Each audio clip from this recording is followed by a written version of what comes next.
Yo, what's up? Magandang hapon guys, Chris TV, welcome back to my channel again guys. Today is May 9. Kanina guys, may pinakita ko dun sa unang video ko na nag-separate tayo ng ating mga breeder na feeder koi tsaka ating RDSS na may laing feeder. Kaya sa video na to guys, may nakuha kasi akong fry. Update ko lang kayo to. Another feeder koi guys. Ito yung produkto ng ating feeder koi. Dito natin nakuha guys, yan. Yung male natin dyan actually feeder, no? Dalawang feeder, dalawang male na feeder guys, yan. Madilim guys, kaya kaya gumagamit ng flashlight. Mayroon pa tayong fry na din nakuha guys, yan. So, yan yung ating mga second generation ng feeder koi guys, yan. Nag-try na tayo nito na magsama ng male at female nila guys. Actually, ano pa lang sila yung na-breed natin na yun, semi-adult. So, wait natin kung anong mangyari doon. After 1 month, baka mag-breed na rin sila. Kukunin ko muna to guys, yung ating mga fry ng ating feeder koi. So, yun na guys, ito na yung naipon natin na feeder koi, fry, 2, 4, 8, 10, 12, 14, 16. Nasa 20 piraso guys. Feeder koi guys. Ito yung second batch ng feeder koi natin. So meron na tayong pinagsama dun. Actually semi-adult pa lang dun.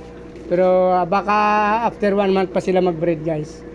So dito natin yung kinuha guys. Kasi ang ating feeder, male ang ating feeder dyan. Tapos yung albino koi ng female. Guys, may nakikita kayo na ganyan. Mga kuhol na yan na maliliit. Ang bilis dumami niyan guys, kaso lang perwisyo sa mga plants ko yan. Kasi pag nilagyan natin yung ating mga tub, mga aquarium ng plants, kinakain ng mga coal na yan guys, yan maliliit na yan, oh. Nakasabit sa ating hose, yan, to guys, oh, ang dami nila, oh. Yung apples nila okay lang, kasi hindi masyado kumakain ng ating plants. Pero itong tumutubo na to galing sa terrace ko, kusa na lang yan sila tumutubo guys sa ating mga plants guys. Ano?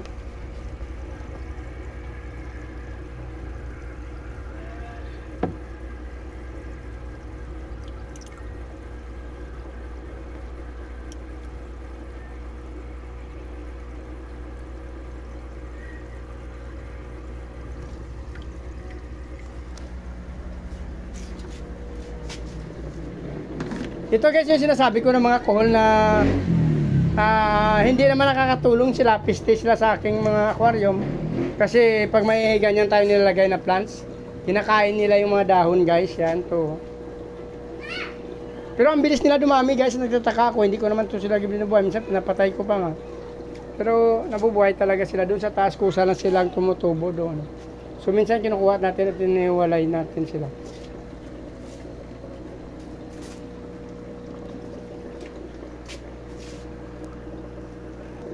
So ito na guys, all in all, mga sa 20 piraso.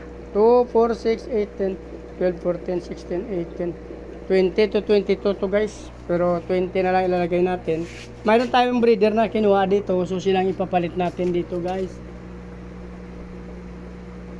Ano ba yan? Dito guys sa pinagtanggalan natin. So guys, pansamantala dito ko muna sila palalakihin. Habang fry pa lang sila. Mayroon naman air pump dyan guys. Actually ano lang to, 10 liters na mineral water guys. Pero ilan sila piraso, 20. So acclimate muna natin sila guys, since bago ang tubig nila dyan. Dyan muna natin sila ilagay. Ayan. Inaan natin air pump malakas para sa fry. Ayan guys. Bagong tubig yan guys, nilagyan natin ng salt para iwas mikrobyo at magkaroon sila ng mga resistensya guys. Pamatay din yan, pang-kondisyon din yan yung ating tubig guys sa mga fry natin. So sinama ko na yung kohol dyan guys, yan. Dyan na lang yan. So kung nagustuhan nyo tinapos ang video na to, please like, follow, subscribe guys sa aking YouTube channel. Paki-follow nyo na rin ang aking Facebook page, Chris Molleno guys. Sama nyo na rin notification bell guys para update kayo sa mga video na in-upload natin sa araw-araw. Maraming salamat sa patuloy na suporta at panonood ng aking video. Mabuhay kayo hanggang gusto nyo.